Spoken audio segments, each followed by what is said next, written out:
ورسره دا خبره مې یاده ساتئ چې ګوره اعمال به کې خو ښایسته عمل به کې او په عمل کې چې ښایست راځي نو د دوو وجو نه یو د دې وجې نه چې سړي باطن د الله رضایي ملګرو دا ځان ته مې تاسو ته مې چې ګوره کارونه اسان دي خو ګوره نیت برابرول ګران دي د ډېرو مشرانو نه دا خبره نقل ده چې په ټولو عباداتو کې د نیتونه سمول راته ګران دي ځکه دا زړه بادشاه دی او د بادشاهانو سمول چې دی ګوره دا ډېر ګران دي د الله مدد چې نه بادشاه خپله یو مستی لري او خپل زور لري او اخلاص چې دی نو دا د زړه سره د زړه د بدن بادشاه دی او دویم د عمل خالص چې راځي په سنت د نبی صلی الله علیه وسلم راځي نن دنیا کې خلک څلور قسمه دي څلور ځنې نه اعمال کې نه علم کې اسې ګرځي یا الله د دې جملې نه مونږ نه ګرځي چې نه د الله دین باندې ځان پوهه کړی دا نه اعمال کوي اسې ګرځي لکه چار پیان چې ادم هغه خلک دي چې اعمال کوي مهنت کوي لیکن د قران او د حدیث علم نه لري په دې خبره قاریږي چې تو ته چې لکه مهنت کې خداستا مهنت د قران سنت سره برابر دی که نه دی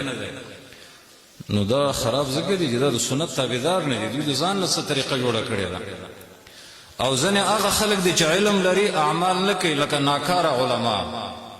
نعوذ بالله دام تاوان دی چې سړی علم لري او عمل پې نه وي د داسې خلکو سخته بدي ویلی شوې ده ځکه وایي ډېرو علماو دا ویلي دي چې علم کول آسان دي خو د علم نه وتل بې ګران دي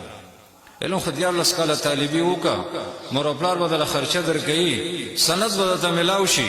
خو د قیامت په ورځ باندې دا جواب ورکول چې وی وه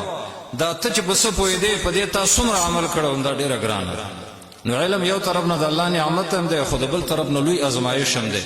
چې څومره لوی عالم یې دومره به د امتحان د ټولو نه سخت او ځنې هغه خلک دي کامیاب هغه خلک دي چې نیک اعمال هم کوي خو ورسره علم د قرآن او د حدیث هم لري چې دا عمل داسې کول غواړي او په داسې طریقه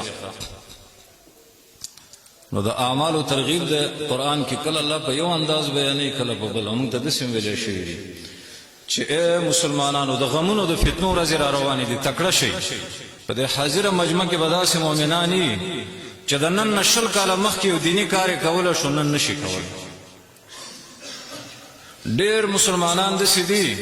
چې بعضې مجبورتیاګانو نیولي دي